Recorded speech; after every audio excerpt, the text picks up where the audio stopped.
Hello, I'm Sri Jana. In this last chapter, Krishna finally tells us how to achieve ascension and how to sidestep karma altogether. This is the longest chapter of the Gita as it integrates important details about renunciation in action.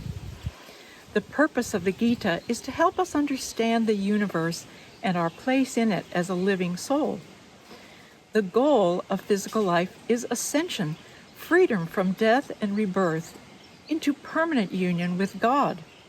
This has nothing to do with religion and everything to do with the laws of nature, science, universal power, life, and death. These laws never change. The Bhagavad Gita is richly symbolic verses in Sanskrit, the ancient language of the gods. If we open our awareness to it, we suddenly see our modern challenges in a new light. It describes how to be free through ascension techniques from thousands of years before Christ, by which we can eliminate the suffering and limitations of the material world. With each chapter, the Gita lessons become more and more profound. Just enjoy and listen with an open mind as you would hear a story. Once upon a time, in a faraway land, benevolent gods ruled the earth, and all learning took place in the form of stories and sacred verses that people memorized and passed down with each generation. The warrior prince Arjuna and his wise charioteer, the god Krishna, stand on a vast battlefield between thousands of warriors on both sides, all determined to fight to the death. Today, Arjuna and his brothers must vanquish their evil cousins, even his teacher and childhood friends, who have chosen a selfish path that denies life to the people. Arjuna's duty now is to conquer them all, but he is horrified at the spectacle before him and refuses to fight. Krishna, the blue god, patiently explains how to focus his thoughts in goodness, to become invincible in battle, to bring justice to the family, to clear all evil and incur no sin in killing them. Arjuna listens carefully and finally accepts his destiny to fight. This is the bloody war of the Mahabharata. He and his brothers fight valiantly. They finally win a difficult war. The enemy is vanquished and they change the course of history, although in the end, just a few of them are left standing. At the very end of their lives, at last they ascend to the heavenly realms. In this last chapter, Krishna explains the two kinds of renunciation. He outlines how to completely eliminate karma from your actions. He describes what is our duty in society and how to surrender to offer all your actions to the Supreme God and transcend the matrix of illusion in the 3D physical world. To achieve true liberation, we need to understand two kinds of renunciation. The first is total renunciation, called Sanyas, meaning absolute rejection of all actions. For example, you formally choose a purely monastic life. Sanyas is a choice to uncompromisingly give up all actions with intense dispassion toward worldly things. The second concept of renunciation is Tyaga, which means relinquishing the fruits of actions.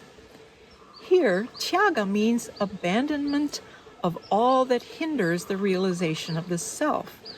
For example, we perform actions, but we give up all mental attachment to the results.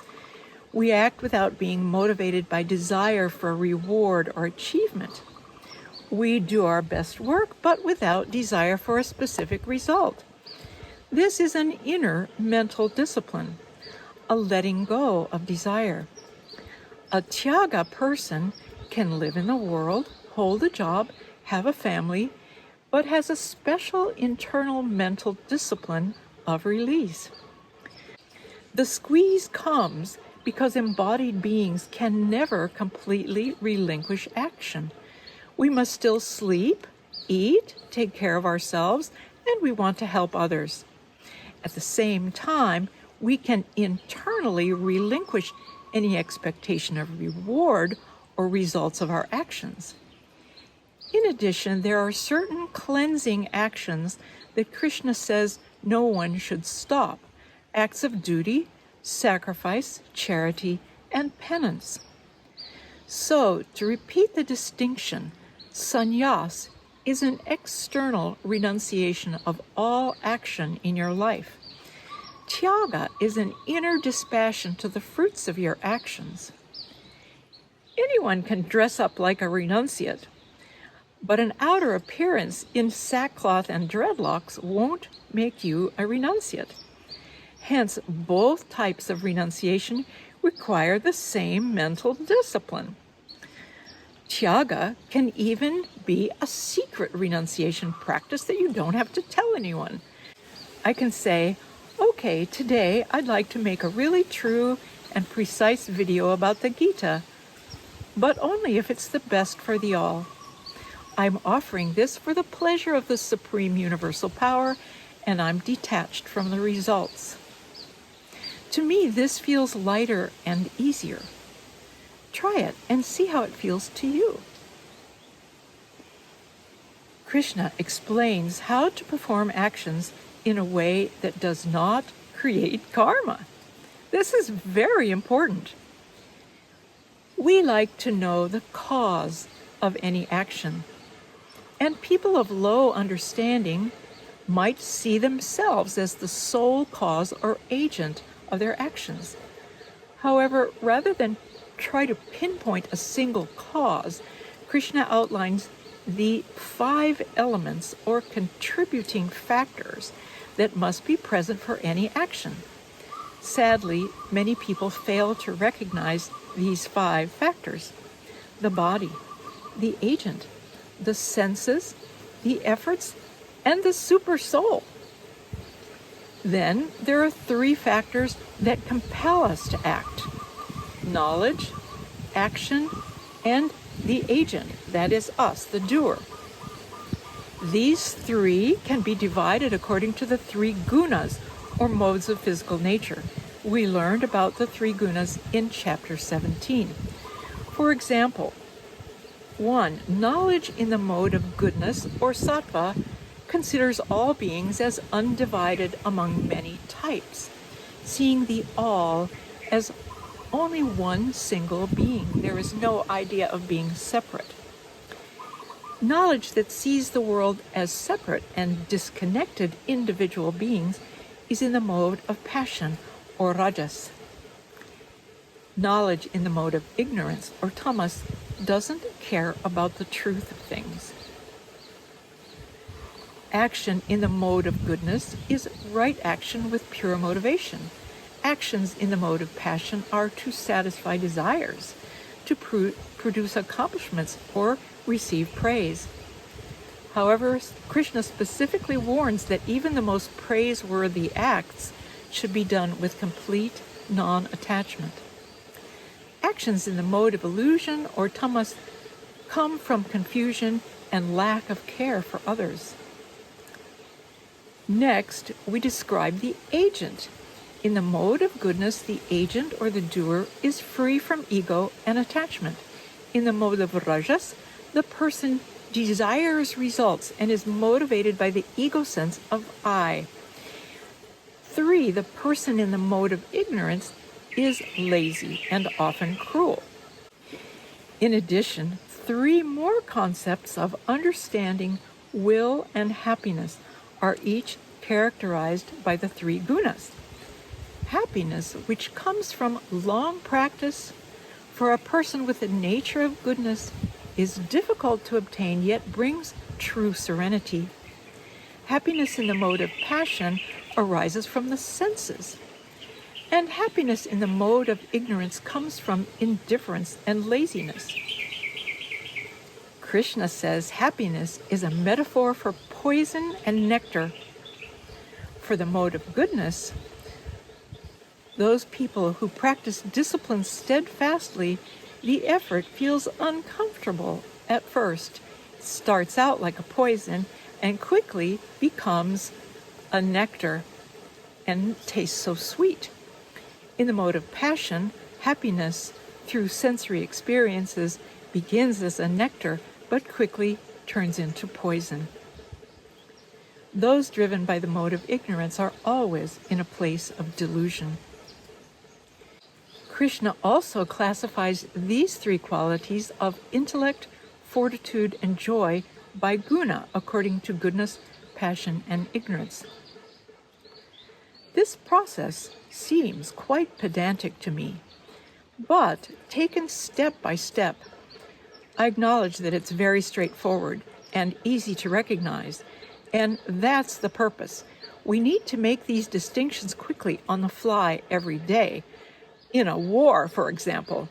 And in this way, Krishna conclusively proves that no person and no action can ever be completely free from the effects of the three gunas, the modes of physics. If we see ourselves as the only cause of our work, we are mistaken. However, with purified intellect, the wise can see they are neither the doer nor the enjoyer of the actions. They are detached from the results, hence they are free from karmic results of their actions. This is the secret teaching of the Gita. Vedic society consists of four main castes: Brahmins, Kshatriyas, Vaishyas, and Shudras. Brahmins are priests and scholars. Kshatriyas are rulers and warriors. Vaishyas are merchants and agriculturists. Shudras are laborers and service people. Caste, or Varna in Sanskrit, means to count, classify, or choose. The Gita says these distinctions were never intended to be set at birth based on birth family, but rather to distribute duties by a person's native inborn qualities. We have already said these spring from the three gunas and from personal karma. Thus, what occupation is best suited to a person can be determined by one's own nature, not by wealth or birth family. Ancient texts of the Manusmriti and Dharma Shastras set out the Varna Principles based on these personal qualities, not birth lineages. In ancient India, this open Varna classification led to rich variety and excellence in literature, medicine, astronomy, music, and more. Culture suffers when people look down upon other groups. A spiritual path and the goal of ascension is open to all, never restricted to a certain group. The scriptures say when we all perform our duties as a play of the gunas without ego attachment or expectation, then we can attain spiritual perfection in a society. To conclude, Sri Krishna reveals to Arjuna that the most secret knowledge is to surrender one's life and actions to God. He says, surrender. Give your life in service to the Supreme God and Absolute Truth. Seek the highest God. Take refuge in God. Submit all actions and enjoyment to the greatest power. This will enable you to transcend the matrix of illusion in the 3D physical world in which you are trapped. Through God's grace, you will break through in your spiritual journey. He warns Arjuna to share this secret only with the most devoted, as others may interpret and misuse it. After receiving 18 chapters of rich divine knowledge, the warrior prince Arjuna tells Krishna that all his doubts and illusions are dispelled, and he is now ready to accept his duty to fight. Sanjay, the royal clairvoyant servant who has been remotely observing this sacred dialogue, declares that he is amazed and his hair is standing on end with wonder. Sanjay expresses his deep joy and bliss to see the Supreme God today in his divine cosmic form. Here, the Bhagavad Gita, the divine song of God, ends with a profound conviction that victory, goodness, opulence, and freedom will always rest on the side of God. And the light of absolute truth will defeat the darkness of falsehood and unrighteousness. As you listen to the verses of chapter 18, I invite you to ponder these questions. Can you describe the path of Sanyas, or total renunciation? How does one live? What is the path of renunciation called Tyaga? What is renounced, and how does one live? How would you describe the three types of actions according to the three gunas, goodness, passion, and ignorance? What is Krishna's secret path of action in which you accumulate no karma? What are your favorite quotes from this chapter to remember for life lessons? What parallel events in the modern world illustrate these concepts? Now, let's listen to the verses of chapter 18 in the next video.